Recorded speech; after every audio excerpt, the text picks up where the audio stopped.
Bapak Ibu, seperti apa yang sudah saya sampaikan di minggu lalu, bahwa secara khusus di bulan yang baru ini, selama beberapa minggu ke depan saya akan membagikan tema khusus, karena tema tentang sorga di keluargaku kita sudah selesaikan. Ya, saya percaya setiap kita terus dibekali kebenaran firman Tuhan, terus diajar, terus mau berubah, terus mau dididik. Dan hari ini satu kebenaran firman Tuhan saya akan bagikan dalam serial khotbah hidup yang mengalami kekuatan. Karena sebagaimana apa yang sudah saya sampaikan, bahwa hidup anak-anak Tuhan itu harusnya kuat. Nggak gampang menyerah, nggak gampang patah semangat. Sehingga tidak lagi orang-orang anak-anak Tuhan bilang, aduh saya udah nggak kuat pendeta, saya udah capek pendeta. Udah nggak ada lagi tuh omongan-omongan seperti itu. Karena yang saya temukan di lapangan, betul mereka udah beribadah. Mereka udah cari Tuhan. Mereka udah berdoa, mereka baca Alkitab. Tetapi ketika tekanan hidup itu menimpa hidup mereka, mereka udah bilang, aduh saya capek pendeta. Saya udah ikut Tuhan begini loh. Saya udah sering ibadah, saya udah berpuasa, saya udah baca Alkitab. Saya sudah berdoa, tapi kenapa hal ini terus menimpa hidup saya? Saya udah berdoa, tapi kenapa nggak kunjung-kunjung ada jawaban doa? Saya capek Pak, saya lemah, saya nggak kuat. Ujung-ujungnya bilang begini, kan saya juga manusia. Saya bilang siapa bilang hewan? Lu nggak usah ngomong juga, kita udah tahu lu manusia. Tetapi yang anehnya adalah ketika dia bilang saya udah nggak kuat. Saudara yang dikasih dalam Tuhan, saya percaya kebenaran firman Tuhan itu yang mengatakan bahwa orang yang menanti-nantikan Tuhan, dia akan dapatkan kekuatan yang baru. Berarti orang yang selalu dekat menantikan Tuhan, betul ada masalah tetapi kekuatannya selalu baru. Itu istilah handphone itu kita di-charge. Kabel chargernya itu nggak pernah tercabut saudara, terus menempel sehingga baterainya 100 terus. Nah sama. Karena itu firman Tuhan bilang orang yang menanti-nantikan Tuhan dapat kekuatan yang baru. Datang sama Tuhan di recharge, datang sama Tuhan di recharge, datang sama Tuhan full. Jangan cuma berharap full dompetnya pendeta. Tapi full kekuatan, buat apa lu full dompet tapi kekuatan gak ada, sehingga gampang nyerah, gampang kecewa, gampang luka. Ujung-ujungnya mundur dari Tuhan.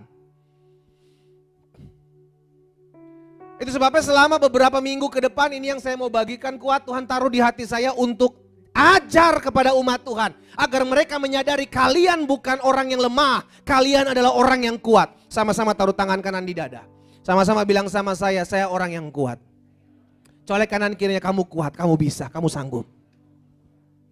Karena biar bagaimanapun gak ada orang yang gak punya masalah. Setiap kita selama kita masih menginjakan kaki kita di muka bumi punya masalah, punya pergumulan, ada tantangan, selalu ada, hadapi.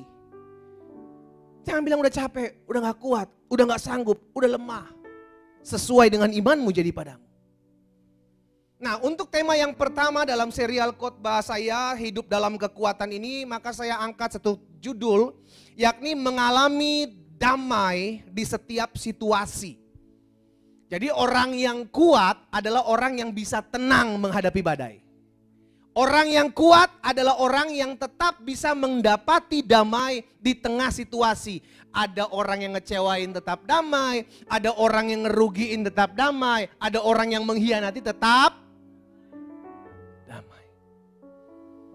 How Pak? Bagaimana caranya? Ini kita akan belajar sama-sama. Kenapa saya berani pastikan seperti itu? Karena firman Tuhan sendiri yang katakan hal itu.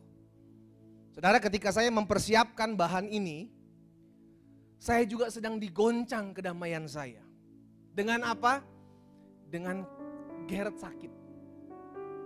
Jadi beberapa bulan belakangan kemarin, itu Gerrit sakit. Dan sakitnya tuh ya untuk ukuran anak itu tipes Bapak Ibu. Itu kita sebagai orang tua, itu kepikiran. Pasti kepikiran, ya kan? Kenapa kepikiran? Karena ini anak biasa makan segala macam dimakan, tiba-tiba nggak makan, makan keluar, makan keluar, makan keluar. Kita mikirin juga. Ketika saya siapkan ini Tuhan, saya bilang Tuhan, wow, saya diperhadapkan dengan memang situasi, dengan keadaan yang memang harus tetap ada damai di tengah-tengah anaknya sakit. Dan itu nggak gampang menurut saya. Tapi di situ saya dilatih. Oh iya ya, benar juga ya. Sehingga akhirnya Tuhan taruh di hati saya, ini yang harus kamu siapkan, ini yang harus kamu sampaikan, ini yang harus kamu teruskan. Karena tujuan saudara dan saya diciptakan Tuhan. Tuhan punya rencana juga damai yang didatangkan. Yeremia pasal 29 ayat 11 kita lihat sama-sama. Yeremia pasal 29 ayat 11. Karena begini saudara ya, sebelum saya baca, kita sama-sama baca. Kalau kita lihat keadaan, damai bisa goncang. Makanya selalu saya bilang dan berulang-ulang saya ajak setiap umat Tuhan, ingat damai itu bukan situasi, damai itu bukan keadaan, damai itu bukan perasaan. Yuk ulangi sama-sama ya, ikutin ya. Yang pertama, 3, 4, damai itu bukan keadaan. Yang kedua, damai itu bukan situasi. Yang ketiga, damai itu bukan perasaan. Jadi ketika keadaan, ketika situasi, bahkan perasaanmu sedang goncang, engkau tetap bisa dalami damai. Karena kedamaian itu sumbernya bukan dari 3 hal itu. Tetapi sumbernya adalah Kristus. Sama-sama bilang sama saya, sumbernya adalah Kristus. Ketika kita punya Yesus, sekalipun situasimu gak bagus, sekalipun keadaanmu gak baik, sekalipun perasaanmu sedang diombang-ambingkan, engkau tetap damai. Dasarnya apa? Firman. Sama-sama bilang sama saya, dasarnya firman. Kita lihat sama-sama Yeremia 29 ayat 11 ini. Sebab aku ini mengetahui, sama-sama bilang sama saya, Tuhan tahu. Aku ini mengetahui rancangan-rancangan apa yang ada padaku, kata Tuhan, mengenai saudara dan saya. Tuhan tahu dan gak pernah salah. Ya, salah ngangkat nih gua nih, harusnya bukan di sini masalahnya, harusnya taruh di sini. Gak pernah salah. Dan Tuhan tahu, ini rancanganku loh. Sebab aku ini mengetahui rancangan-rancangan apa yang ada padaku, kata Tuhan, mengenai Bapak Ibu Saudara dan saya. Rancangan apa sih? Demikian firman Tuhan, yaitu rancangan inilah planning, rencana besar Tuhan dalam hidup saudara dan saya. Rancangannya itu rancangan damai sejahtera dan bukan rancangan kecelakaan. Tujuannya satu, untuk memberikan saudara dan saya hari depan yang penuh harapan. Jadi kita mau pastikan dulu nih, Tuhan punya rencana Tuhan punya rencana terhadap saya apa sih? Ingat Yeremia 29 ayat 11. Rancangan Tuhan adalah rancangan yang mendatangkan damai sejahtera. Bukan ketakutan, bukan kekhawatiran, bukan stres, bukan tekanan hidup. Tapi damai sejahtera. Itu dulu. Sehingga ketika kita tahu, oh apapun yang terjadi dalam hidup saya, di balik semuanya itu adalah damai. Contoh, saudara ulang tahun. Saudara tahu nih, hari ini ulang tahun saudara. Tiba-tiba teman-teman saudara, teman kerja, teman bisnis, itu kerjain saudara. Kalau saudara tahu, saudara akan tenang. Misalkan kerjainnya mereka marah-marah. Kerjainnya sampai kayak buat saudara bisa nangis, bisa kecewa. Tapi karena saudara tahu, ini kan hari ulang tahun gua, dalam hati nih, gua tahu lo orang pasti lagi pada ngerjain gua. Dia nggak fokus dengan hal itu. Dia fokus dari belakangnya. Setelah lu orang ngerjain gua tahu ujung-ujungnya dari belakang pintu ada yang happy birthday, bawa kado, mobil-mobilan. Kalau kita tahu hari itu kita sedang dikerjain, dan kita tahu di balik dikerjain itu akan ada orang yang bawa kue, bawa hadiah. Perasaan saudara apa? Stres, tertekan, atau happy? Sekalipun saudara dikerjain. Lo, sekalipun lo orang apa? Dikerjain. Itulah sebabnya. Tapi beda lagi kalau saudara nih lupa. Kalau saudara sedang ulang tahun hari ini, Dan saudara dikerjain. Apa respon saudara? Sakit hati. Gue gak salah kok gue dibully, gue gak salah kok gue dikerjain, gue begini. Karena saudara gak tahu di belakang itu saudara ada surprise. Ada sesuatu yang akan diberikan oleh mereka terhadap saudara, karena saudara gak tahu.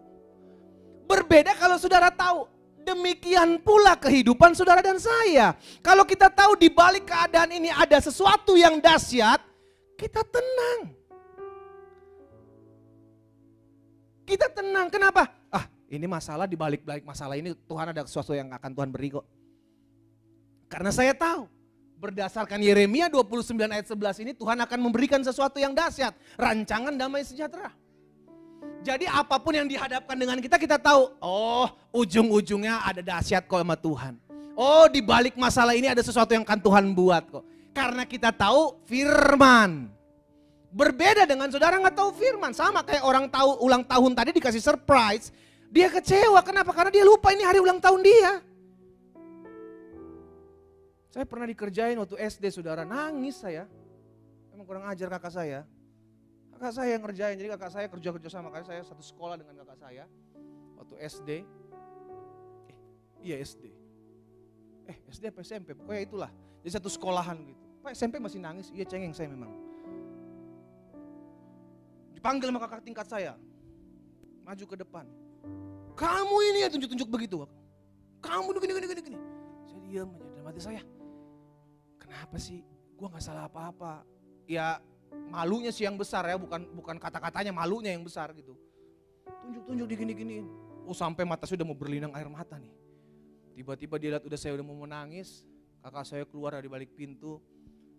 Selamat ulang tahun sama teman-temannya. Waduh, selamat ulang tahun yang wes. Kaget saya, Tuhan Yesus baik. Itu kayak gitulah kagetnya saya.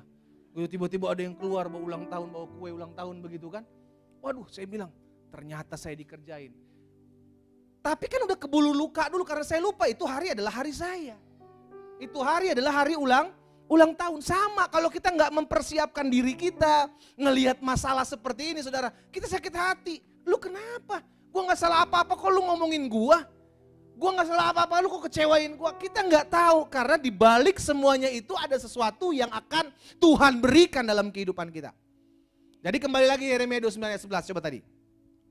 Aku ini mengetahui rancangan-rancangan apa yang ada padaku mengenai kamu, demikian firman Tuhan. Yaitu rancangan damai sejahtera dan bukan rancangan kecelakaan untuk memberikan kepadamu hari depan yang penuh harapan. Jadi ingat. Di balik semuanya itu yang harus saudara lihat. Bukan prosesnya, bukan situasinya, bukan keadaannya, dan juga bukan perasaan. Tetapi di balik semuanya itu, kita percaya ada pembentukan Tuhan. Yang kedua, kita lihat sama-sama Imamat 26 ayat yang ke-6. Di dalam Imamat pasal 26, ayat yang ke-6 firman Tuhan bilang begini. Jadi ketika bangsa Israel akan memasuki tanah Kanaan, maka Tuhan pesankan satu hal ini. Firman Tuhan bilang begini, aku akan memberi damai sejahtera di mana? Di dalam negeri itu. Di mana negeri itu? Di tempat di mana bangsa Israel ada pada saat itu. Jadi saudara yang dikasih dalam Tuhan, dimanapun saudara dan saya berada, tempat itu akan mengalami damai. Gak ada yang ngomong amin. Kurang banget. Saudara kerja, saudara bisnis, saudara usaha. Ada orang bilang, Pak sorry, tempat kerja saya ditaburin tanah kuburan. Lu mau tanah kuburan, lu mau tanah lapangan, lu mau tanah apa segala macam. Kalau ada Tuhan di tempat itu, maka damai yang tinggal sesuai dengan firman ini. Aku akan memberi damai sejahtera di dalam negeri itu. Di mana negeri itu? Tempat di mana saudara dan saya berada. Tempat di mana saudara dan saya tinggal. Tempat di mana saudara dan saya ditempatkan Tuhan di situ. Itulah negeri itu. Termasuk di dalamnya rumah tanggamu, di dalamnya adalah keluargamu, dalamnya pekerjaanmu, tempat bisnismu. Aku akan memberi damai sejahtera di dalam negeri itu. Sehingga kamu akan berbaring dengan tidak dikejutkan oleh apapun. Aku akan melenyapkan binatang buas dari negeri itu. Dan pedang tidak akan melintas di negerimu. Jadi kerinduan Tuhan ini bukan hanya rancangan Damai sejahtera, Tuhan punya planning yang besar. Tetapi Tuhan bilang dimanapun saudara engkau berada, aku akan memberkati negeri itu dengan damai. Dan dahsyatnya Tuhan Yesus pun ngomong seperti itu. Kita lihat dalam Yohanes pasal 14 ayat 27. Confirm. Ini yang dikatakan. Yohanes 14 ayat 27. Perhatikan perkataan Tuhan Yesus. Damai sejahtera. Apa dibilang? Kutinggalkan bagimu. Saudara, ketika Yesus akan terangkat, yang ditinggalkan Yesus itu damai sejahtera kepada murid-muridnya. Kalau seseorang akan pergi meninggalkan kita, yang ditinggalkan itu yang paling berharga atau yang biasa-biasa? Halo? Hah? Ketika orang ini akan pergi, orang tua kita mungkin akan pergi, dia meninggalkan warisan. Kira-kira warisan itu biasa-biasa atau yang luar biasa? Hah? Saya meninggalkan warisan buat kamu, kita udah senang-senang. Ayo pak, warisan bapak apa? Warisan bapak apa? Saya cuma punya ada layangan 2 biji. Karena bapaknya dulu pemain layangan. Saudara udah, ayo warisan.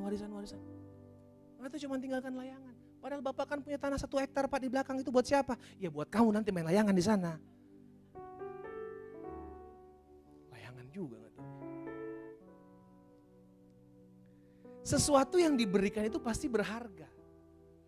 Yesus meninggalkannya itu sesuatu yang berharga. Damai sejahtera. Kenapa yang ditinggalkan damai sejahtera? Karena Tuhan Yesus tahu itu yang diperlukan buat kita. Itu yang dibutuhkan oleh anak-anak Tuhan dalam hidupnya menjalani hari-hari di tengah-tengah dunia ini. Jadi ingat ya 3 ayat ini saudara. Yeremia 29 ayat 11, Tuhan punya rancangan yang dahsyat yaitu rancangan damai sejahtera. Bilangan Imamat pasal 26 ayat 6 bahwa dimanapun saudara berada, negeri itu, tempat itu aku berikan damai sejahtera.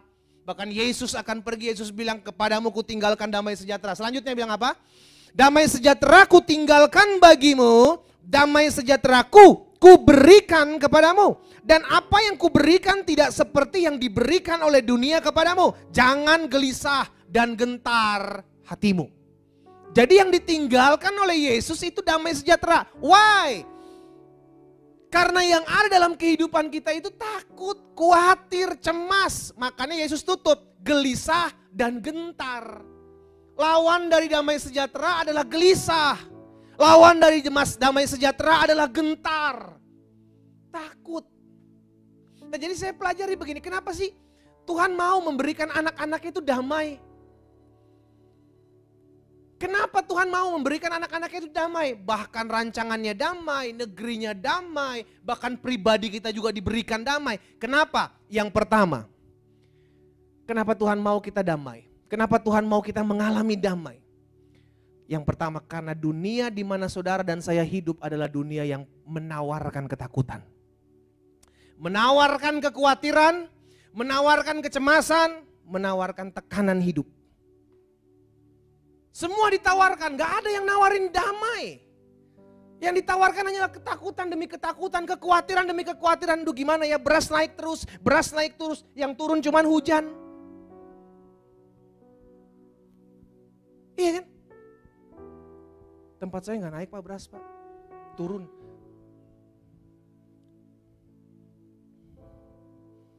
Semua. Nah ketakutan itu ditawarkan sama saudara dan saya setiap hari loh. Bangun pagi kita bilang, aduh apalagi yang saya hadapi hari ini ya. Dari kita masih masa muda, kita punya ketakutan bagaimana dengan masa depan saya, bagaimana dengan pasangan hidup saya. Udah dikasih pasangan hidup, belum punya anak, kita khawatir lagi Tuhan kasih anak saya umur berapa nanti ya. Dikasih anak, aduh gimana dengan anak saya. Terus ditawarkan ketakutan, kekhawatiran, kecemasan. Udah mulai tua, udah punya anak, anak udah kawin, aduh gimana ya nanti anak saya punya cucu. Selama kita hidup di dunia ini, dunia selalu menawarkan itu. Takut, khawatir, cemas, stres, tekanan hidup. Kenapa? Karena Alkitab bilang dunia sudah jatuh ke tangan si jahat. Coba kita lihat sama-sama. Dalam 1 Yohanes 5 ayat 19. 1 Yohanes 5 ayat 19. Firman Tuhan bilang begini, kita tahu Perhatikan ayat ini saudara, kita tahu bahwa kita sama-sama taruh tangan kanan kita di dada. Sama-sama bilang, saya berasal dari Allah. Amin. Ini firman Tuhan bilang loh, kita ini berasal dari Allah dan ini perbandingan. Seluruh dunia berada di bawah kuasa. Sekarang saya tanya, saudara ada di mana? Di Mars? Bukan. Saudara ada di dunia. Alkitab bilang dunia berada di bawah kuasa si jahat. Tetapi jangan pernah lupa kalimat sebelumnya. Saudara berasal dari, berarti saudara ditempatkan Tuhan, dititipkan dari sorga, ada di muka bumi ini untuk menjadi terang. Sekalipun di dunia ini sedang ada di bawah kuasa si jahat. Saudara dan saya ditempatkan Tuhan di tempat yang jahat. Tapi kita bersyukur, firman Tuhan tadi katakan dalam Imamat, bahwa negerimu akan mengalami damai. Amin. Sekalipun kita masih tinggal di dunia, ada perbedaan. Itu yang Tuhan berikan. Itu sebabnya Tuhan tahu dan Tuhan memberikan damai-Nya. Kutinggalkan kepadamu damai ini. Sehingga kalaupun engkau takut, engkau khawatir, engkau stres, engkau ingat bahwa engkau punya damai yang tidak didapat oleh semua orang, yang hanya didapat oleh tangan Yesus. Kau miliki damai itu. Ada tekanan tetap damai. Ada masalah tetap damai. Karena dunia di mana kita hidup adalah dunia yang selalu menawarkan hal ini. Takut, khawatir, cemas setiap hari. Yang kedua, kenapa Tuhan rindu setiap kita mengalami kedamaian? Yang pertama karena dunia di mana kita hidup menawarkan segala bentuk kekhawatiran, ketakutan, kesedihan, tekanan hidup. Yang kedua, Tuhan rindu setiap kita mengalami damai agar kita bisa nguatin orang gitu loh saudara. Agar kita bisa menyediakan kekuatan buat orang lain. Karena begini, Tuhan mendamaikan kita dengan dirinya melalui kematian Kristus di atas kayu salib. Supaya apa? Supaya saudara dan saya punya damai dulu. Karena kita nggak akan bisa memberikan damai kepada seseorang kalau kita tidak pernah punya damai. Kita nggak akan pernah bisa memberikan sesuatu kepada seseorang kalau kita tidak punya itu. Selalu saya bilang kan, contoh kan, saya bisa memberikan mic ini kepada seseorang karena saya punya mic ini. Tetapi kalau saya tidak memegang mic ini, maka saya nggak bisa memberikan mic. Sama, kita nggak akan pernah memberikan damai kepada orang lain kalau kita nggak punya damai. Makanya Rasul Paulus ingatkan betul, kita yang sudah diperdamaikan, ayo jadilah pelayan-pelayan pendamaian. Kita lihat sama-sama dalam 2 Korintus 5 ayat 18 dan ayat 19. Jadi dimanapun saudara ditempatkan berada, engkau itu pelayan pendamai. Apa sih pelayannya? Maksudnya pelayan itu perpanjangan tangan Tuhan. Melayani orang supaya orang ngalamin damai. Coba lihat. 2 Korintus 5 ayat 18 dan 19. Dan semuanya ini dari Allah yang dengan perantaraan Kristus telah mendamaikan kita dengan kita terlebih dulu diperdamaikan. Dan yang telah mempercayakan pelayanan pendamaian itu kepada siapa? Kepada siapa? Kepada saudara dan saya. Pelayanan itu dipercayakan supaya apa? Supaya saudara juga bisa menjadi pembawa-pembawa damai. Kita diperdamaikan dulu, kita diperbaiki dulu, kita disiapkan dulu, baru setelah itu kita dilepas. Ayo jadi pembawa damai dimanapun saudara tempatkan berada. Sehingga akhirnya kita tahu, oh saya yang sudah diperdamaikan ini, saya tugasnya adalah ayo jadi pembawa damai. Kenapa? Karena kita punya damai. Sesederhana itu saudara. Kita bisa memberikan sesuatu karena kita punya apa yang akan kita berikan. Engkau bisa membawa damai karena engkau punya damai dan engkau terlebih dahulu diperdamaikan dengan Allah. Damai. Sehingga bukan sesuatu yang aneh, aduh gimana ya Pak ya, saya jadi sebagai suami, saya sebagai istri, saya sebagai orang rumah tangga, dalam keluarga, dalam pekerjaan. Kok saya kayaknya susah sekali gitu bawa damai. Kayaknya pengen ngajak berantem ya, tiap orang ketemu ngajak berantem, tiap orang ketemu ngajak berantem. Coba cek, jangan-jangan tensi lu tinggi. Iya kan? Minum obat dulu Darting. Biar ada turun dikit. Jadi ingat kita itu pembawa damai. Ya, pastikan hal ini. Ingat ayat selanjutnya, kita lihat ayat 19. Sebab Allah mendamaikan dunia dengan dirinya oleh Kristus dengan tidak memperhitungkan pelanggaran mereka. Kita baca sama-sama. Selanjutnya 3, 4. Ia telah mempercayakan berita pendamaian itu kepada saudara dan saya. Itu dipercayakan loh. Saudara tuh orang-orang kepercayaan Tuhan untuk menjadi pelayan pendamaian. Berita pendamaian. Kenapa? Karena Tuhan sudah memperdamaikan saudara dan saya dengan dirinya. Jadi kita punya, damai itu punya. Jadi bukan sesuatu yang aneh lagi. Kalau untuk ngajak orang berdamai, itu biasa. Kenapa? Karena kita punya, kita udah ngalamin, oh enak sekali ya kalau hidup dalam damai. Makanya jadilah pembawa-pembawa damai. Jadi yang pertama, kenapa Tuhan mau setiap kita mengalami atau memiliki damai itu? Yang pertama karena dunia di mana kita hidup adalah dunia yang selalu menawarkan ketakutan, kekhawatiran, kecemasan, tekanan hidup dan stres. Gak bisa enggak? Dan yang kedua, kenapa kita harus, Tuhan mau setiap kita mengalami damai itu agar kita bisa tolong orang, saudara, yang mungkin kehilangan damai. Kita bisa kuatkan mereka, kita bisa doakan mereka, kita bisa ingatkan mereka, ayo masih ada Tuhan, ayo masih ada mujizat.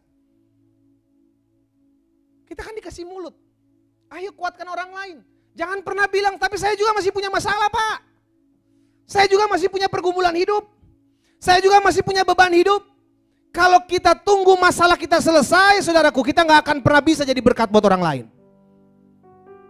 Saya ulangi sekali lagi.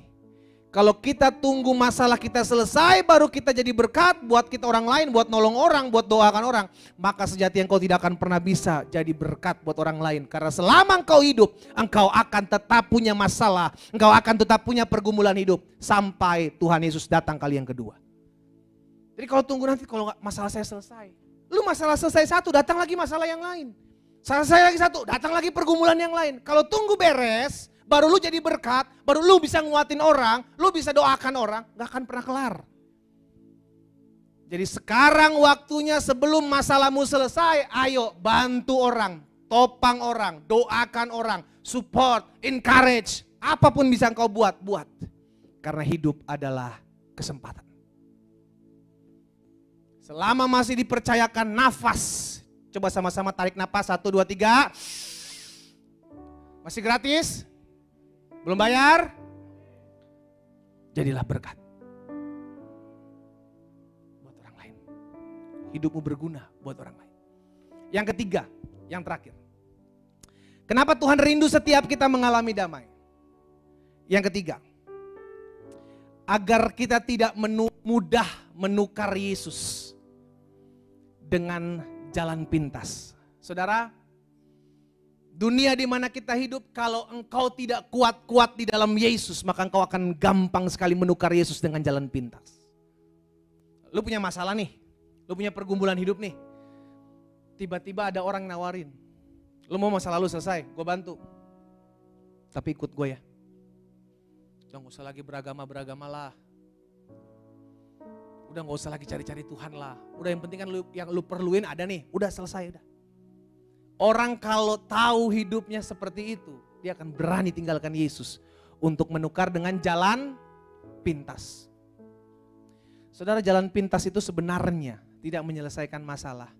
Itu hanya akan menimbulkan masalah yang baru. Lu punya masalah nih, lu bingung mesti buat apa.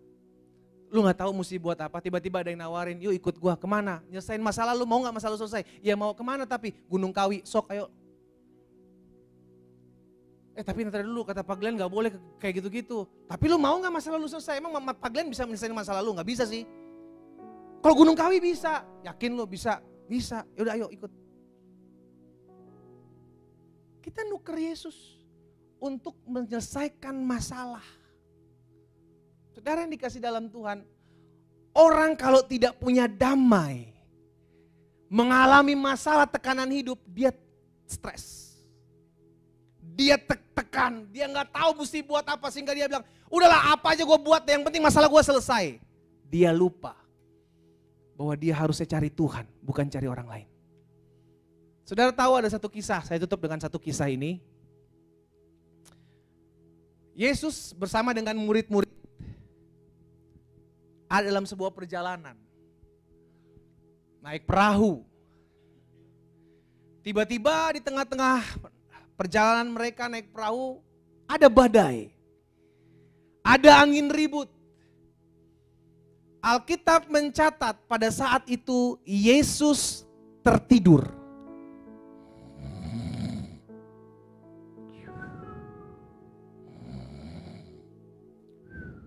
Yesus tertidur. Apa yang terjadi? Murid-murid Yesus itu mayoritasnya itu nelayan. Tetapi yang paling takut adalah mereka. Dan saya pastikan kalau sampai nelayan-nelayan takut, itu bukan badai biasa-biasa. Itu pasti badai yang luar biasa sampai nelayan gentar. Murid-murid Yesus gentar. Dan apa yang mereka lakukan? Mereka membangunkan Yesus. Guru, tidak pedulikan kau akan kami binasa. Mereka takut. Mereka panik. Saudara tahu kenapa Yesus tidur? Mungkin Yesus ngantuk, pendeta. Yesus sedang mengajarkan suatu pengajaran. Bahwa di tengah-tengah badai sekalipun, dia tetap tenang. Murid-murid gentar, ya. Murid-murid takut, ya. Tapi kenapa Yesus santai? Yesus tertidur. Saudara, perahu nelayan itu bukan Titanic. Ya. Kalau seandainya Yesus dan murid-murid naik kapal segede model Titanic, mungkin gak kerasa ombaknya. Jadi wajar kalau tertidur. Ini perahu nelayan yang kalau ada ombak besar pasti itu begini-begini. Minimal muka kita itu hijau, saudara, kalau naik model perahu begini. Dan Yesus bisa tidur. Berarti ada pesan yang Yesus mau sampaikan buat murid-murid pada saat itu dan juga buat saudara dan saya pada saat kita merenungkan firman-Nya. Bahwa di tengah badai sekalipun dia tetap tenang. Saudara tahu apa perkataan pertama ketika Yesus bangun dibangunin oleh murid-muridnya? Diam, tenanglah. Badai itu pun reda. Kenapa perkataan pertama keluar itu? Diam, tenanglah. Karena untuk itulah ketika kita menghadapi badai yang harus kita lakukan. Diam, tenang, jangan gerasak gerusuk, jangan khawatir, jangan stres, jangan takut. Diam, tenang. Itu yang harus kita lakukan. Itu sebabnya itu yang dikatakan Yesus. Diam, tenang, diam, tenang. Tiba-tiba saat itu badai tenang. Saudara dikasih dalam Tuhan. Sebenarnya badai itu bisa kita lewati. Karena saya percaya sama seperti murid-murid Yesus ada dalam satu perahu bersama Yesus. Kita pun sama. Ketika kita menerima Yesus sebagai Tuhan dan Juru Selamat, maka saat itu pun hidupmu ada bersama dengan Yesus. Tetapi sama juga seperti murid-muridnya. Masih ada Yesus dalam perahu tapi mereka panik. Mereka stres, mereka takut padahal dalam perahu itu ada Yesus. Demikian pula seringkali terjadi dalam hidup kita. Itu yang sering kita hadapi, itu yang sering kita alami. Ada Yesus kok dalam hidup kita. Tapi kenapa saya masih takut? Kenapa saya mesti khawatir? Apakah saya perlu membangunkan Yesus? Guru bangun, engkau tidak peduli kalau kami binasa. Yesus sedang mengajarkan sesuatu di tengah-tengah badai pun. Engkau masih bisa tenang. Karena engkau adalah orang-orang yang kuat. Engkau bukan orang-orang yang lemah. Engkau kuat karena engkau diciptakan menurut rancangan Tuhan yang memberikan damai. Saya undang kita semua bangkit berdiri.